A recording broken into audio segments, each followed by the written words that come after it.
خداوند کے زندہ پاک کلام میں سے پیدائش کی کتاب بک آف جینیسس، اس کا 8 باب، جس میں یوں مرقوم ہے: طوفان کا خاتمہ۔ پھر خدا نے نوح کو اور کل جانداروں اور کل چوپایوں کو جو اس کے ساتھ کشتی میں تھے یاد کیا، اور خدا نے زمین پر ایک ہوا چلائی اور پانی رک گیا، اور سمندر کے سوتے اور آسمان کے دریچے بند کیے گئے، اور آسمان سے جو بارش ہو رہی تھی تھم گئی، اور پانی زمین پر سے گھٹتے گھٹتے 150 دن کے بعد کم ہوا، اور 7ویں مہینے کی 17ویں تاریخ کو کشتی ارارات کے پہاڑوں پر ٹک گئی، اور پانی 10ویں مہینے تک برابر گھٹتا رہا، اور 10ویں مہینے کی پہلی تاریخ کو پہاڑوں کی چوٹیاں نظر آئیں۔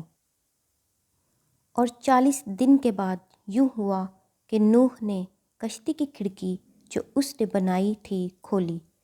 اور اس نے ایک کوے کو اڑا دیا، سو وہ نکلا، اور جب تک کہ زمین پر سے پانی سوکھ نہ گیا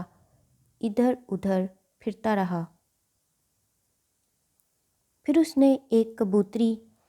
اپنے پاس سے اڑا دی تاکہ دیکھے کہ زمین پر پانی گھٹا یا نہیں، پر کبوتری نے پنجہ ٹیکنے کی جگہ نہ پائی، اور اس کے پاس کشتی کو لوٹ آئی کیونکہ تمام روئے زمین پر پانی تھا۔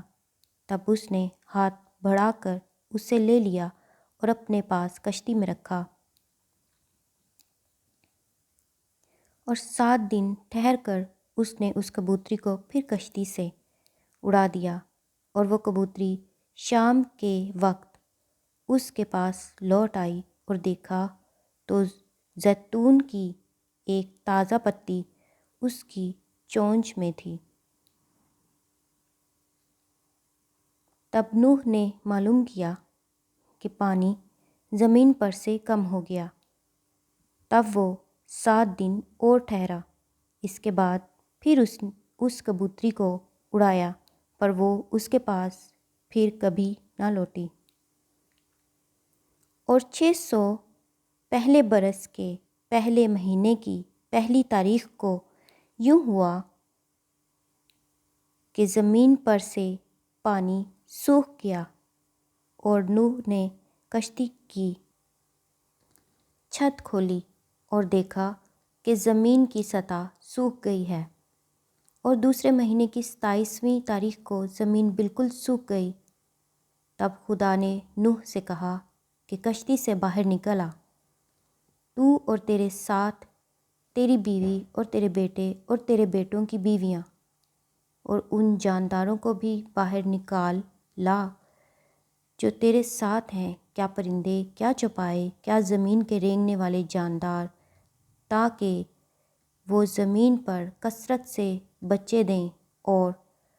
بارور ہوں اور زمین پر بڑھ جائیں۔ تب نوح اپنی بیوی اور اپنے بیٹوں اور اپنے بیٹوں کی بیویوں کے ساتھ باہر نکلا، اور سب جانور، سب رینگنے والے جاندار، سب پرندے اور سب جو زمین پر چلتے ہیں اپنی اپنی جنس کے ساتھ کشتی سے نکل گئے۔ نوح قربانی چڑھاتا ہے۔ تب نوح نے خداوند کے لیے ایک مذبح بنایا، اور سب پاک چوپایوں اور پاک پرندوں میں سے تھوڑے سے لے کر اس مذبح پر سوختنی قربانیاں چڑھائیں، اور خداوند نے ان کی راحت انگیز خوشبو لی، اور خداوند نے اپنے دل میں کہا کہ انسان کے سبب سے میں پھر کبھی زمین پر لعنت نہیں بھیجوں گا، کیونکہ انسان کے دل کا خیال لڑکپن سے برا ہے، اور نہ پھر سب جانداروں کو جیسا اب کیا ہے ماروں گا، بلکہ جب تک زمین قائم ہے، بیج بونا اور فصل کاٹنا، سردی اور تپش، گرمی اور جاڑا، دن اور رات موقوف نہ ہوں گے۔ خداوند کے زندہ پاک کلام کے پڑھے اور سنے جانے پر خدا کی خاص برکت ہو۔ خدا کا شکر ہو، آمین۔